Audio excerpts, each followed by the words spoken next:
Hey everyone, welcome to Shapr3D. So today we're gonna have a little bit of an interesting video. There were a couple of issues that came up during the tutorial that I decided to leave in for your benefit because there's a lot of things that you can learn as we go. So for your workflow, especially if you set yourself up for success, you're gonna have a wonderful time in Shapr. You're gonna have fun doing it, and just stick around, watch the little notifications that I put up on the bottom. You're gonna learn a lot from it, and bear with me. It's a little bit of a longer tutorial than usual, but you're gonna just learn so much on this this wonderful, amazing piece of work. So I hope you guys enjoy it. Don't forget to leave any comments if you have questions. I'll be free to answer them whenever, and stick around. Hey everyone, welcome to the helmet tutorial. I know you've been waiting for a while, but trust me, it's gonna be pretty good and simple.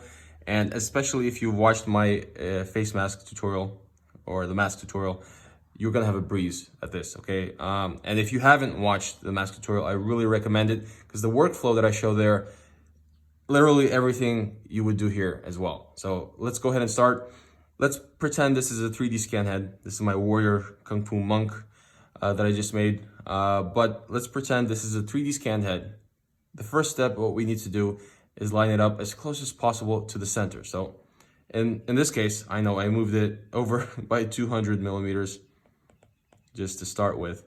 And I also need to line it up below the Z-axis. So I don't know how much it is there, but let's say if I want to find out, I have to make some kind of sketch, right? So sketch, and this is at 298.196. So 298.196. Let's click it to make sure it's at 0. Z is 0. Cool, we can delete that sketch. And this is important because we're going to sketch on top and we need to use the head as a reference. So this is a round head. Our heads are ovals or an ellipse as in Shapr. So we're gonna use it slightly as a reference, but mostly follow along the standard norms of human heads. So let's go ahead and sketch our ellipse. And I can't say this enough. If you haven't watched the face mask tutorial, watch the mask tutorial first. But let's go ahead and start by making that. And I like to click out again just to get those arrows in so I can adjust as necessary. And this is a pretty good shape. We then need to draw a line across because we are going to revolve it. So tools, revolve this, and make sure you select that part as well. And we have the egg shape again, but we want only half. So 180, and let's make it negative 180 because we want it up top, okay? And that sketch that we used to make the ellipse, we no longer need it. We're not going to use it anymore because we now have a flat plane to work with, right? We double click, we have a plane. So first step in this situation, you need to know how thick your helmet needs to be, because let's say for 3D printing, if you're making a cosplay part or whatever, tools, shell, 6 millimeters, that's a pretty good size, okay? So 6 millimeters. If you're making a motorcycle helmet, this is totally different, right? So depends on what you need, but for this exercise, we're gonna do 6 millimeters, that's gonna be fine, all right? Just for kicks, I'm gonna change it to red because it's gonna look cool. And at this point, we can now move our head up so we can use that as a reference. All right, it's out there a little bit. There we go, it's connected. Now it looks like a cap for him, but all right, so it's slightly skinnier than I would have hoped. So in this case, let's say you line it up and it's like this. We go to the shell tool. Let's double click it, or if it's not double clicking, we select it before we shell. So let's say we select our body, then we choose the shell tool and we do an exterior shell. Resulting body would be invalid. Okay.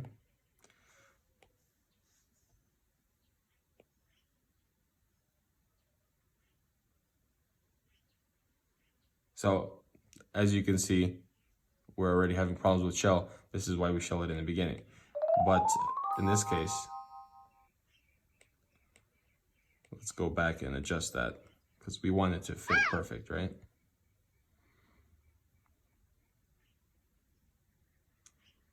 Oh, I see the problem. Okay. So in this specific case, what we need to do is offset, because right, I put it too close and then I made it 6 millimeters. So that's the reason it wasn't working. So now we have that 6 millimeters outside the head instead of inside. So even I make mistakes.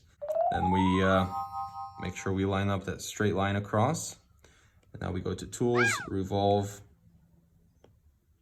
Make sure you choose the center part again at negative 180. We already learned that part, right? Now we delete that sketch. And we shell it by 6.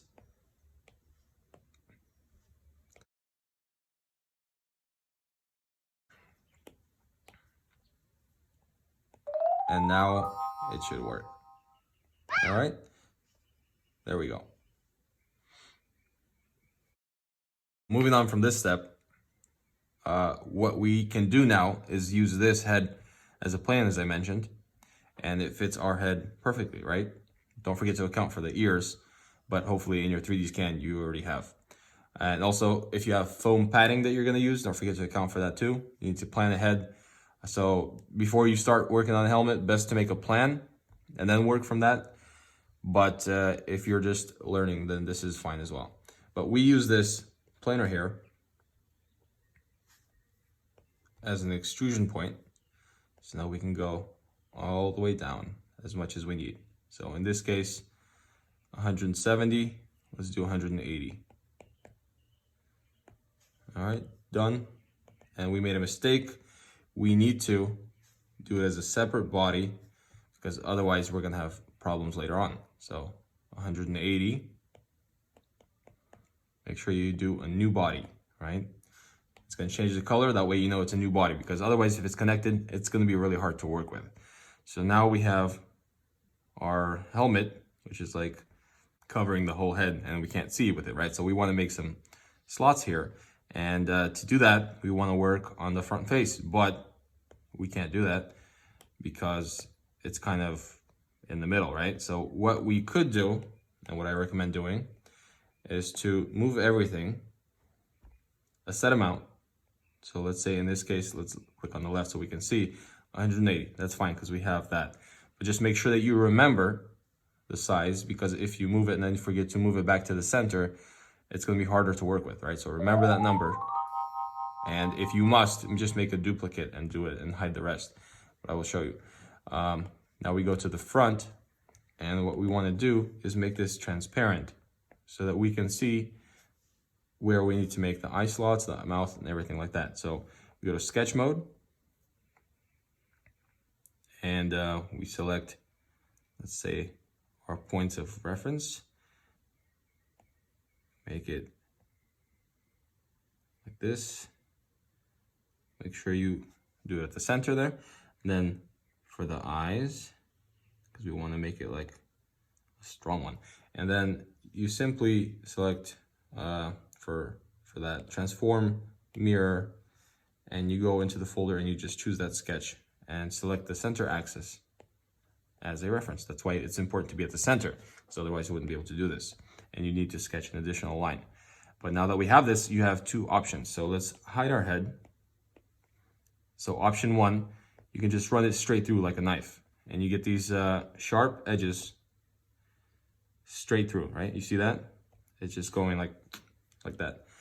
However, in most cases, you might not want that. So let's undo that. We choose project. We select that shape, this body, make sure it's the purple one. We click done, and make sure it's edges, but on round objects, you can only do edges. You can't do sketches on round objects. So click done. We hide our sketch because we might want to work with that later. And we go ahead and intrude. And now you see much softer corners versus that diagonal cut that was coming straight through.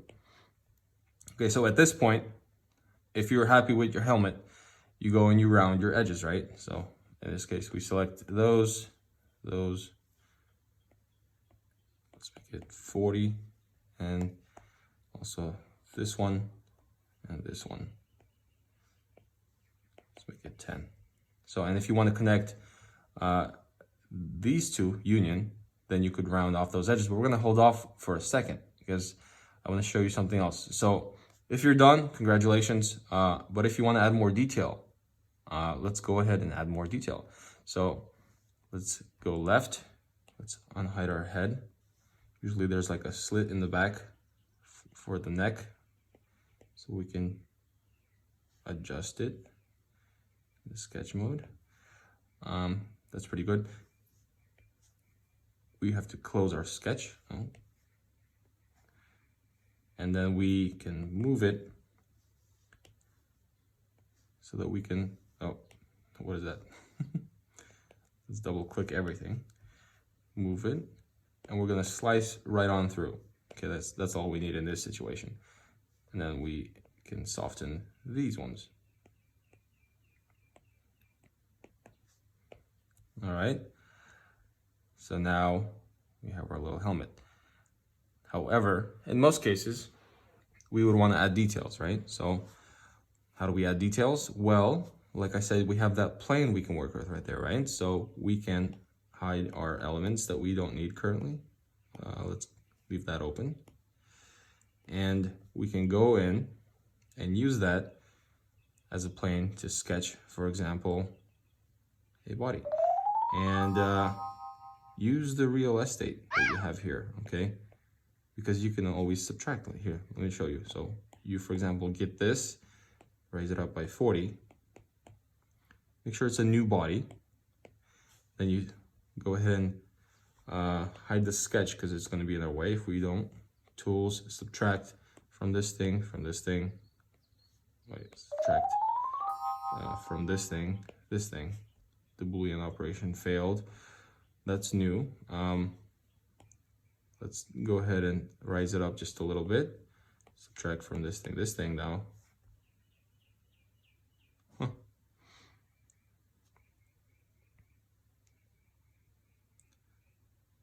That is new. In this case, because usually it lets you, but in this case, replace face. Choose other side. So replace face, other side. All right. And then we can work on some details here. Let's make it small enough so that fits. Okay, then do this.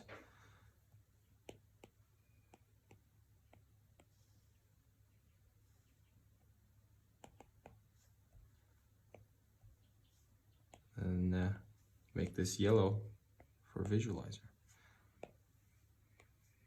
All right, and keep in mind, if this was all unioned already, you would not be able to do this.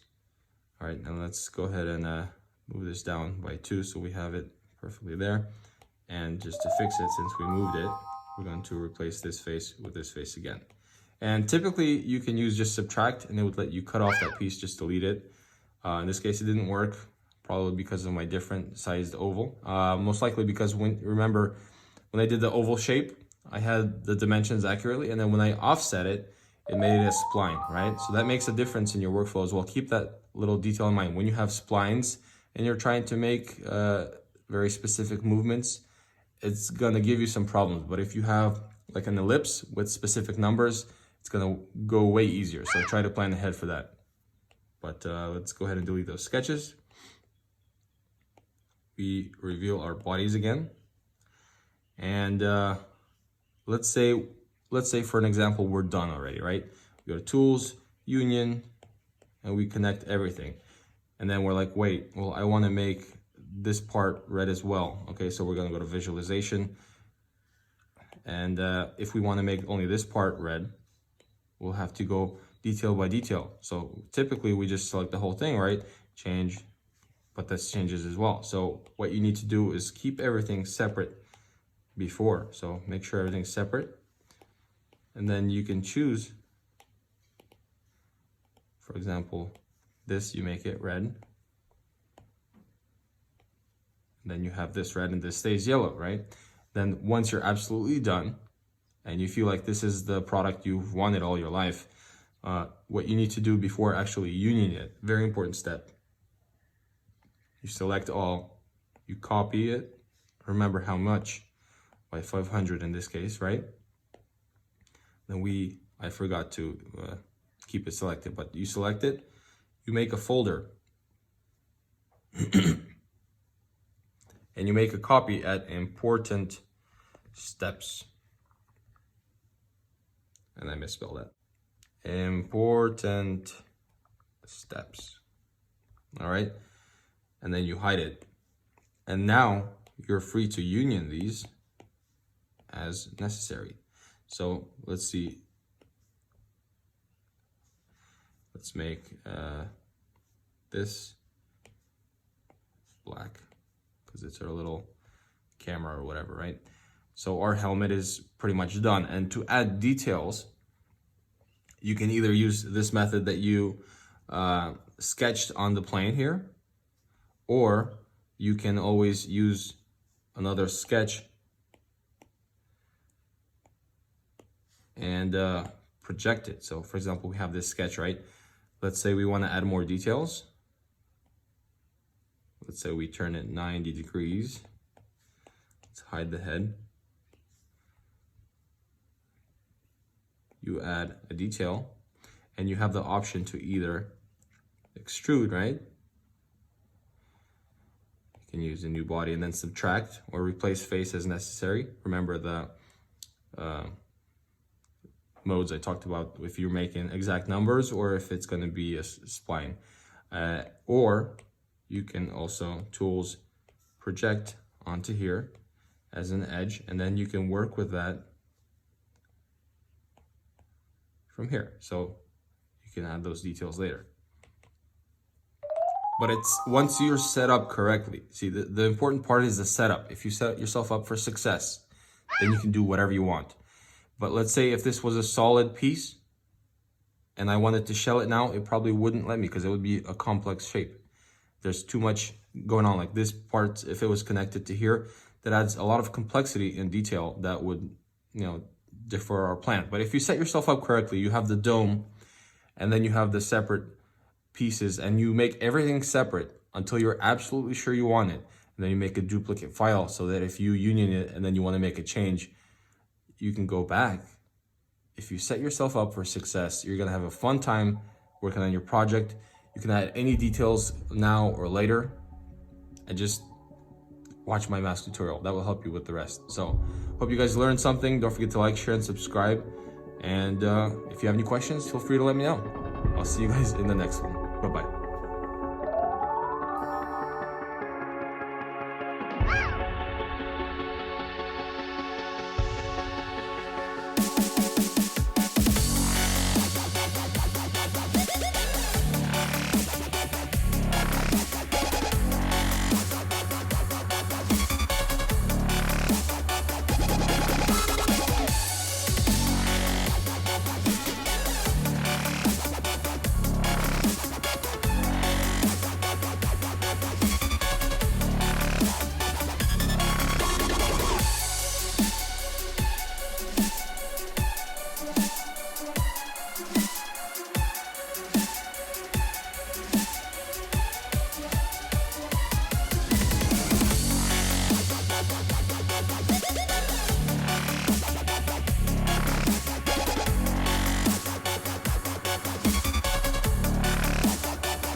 at Shapr3D, our goal is to inspire and empower you to create your own amazing projects.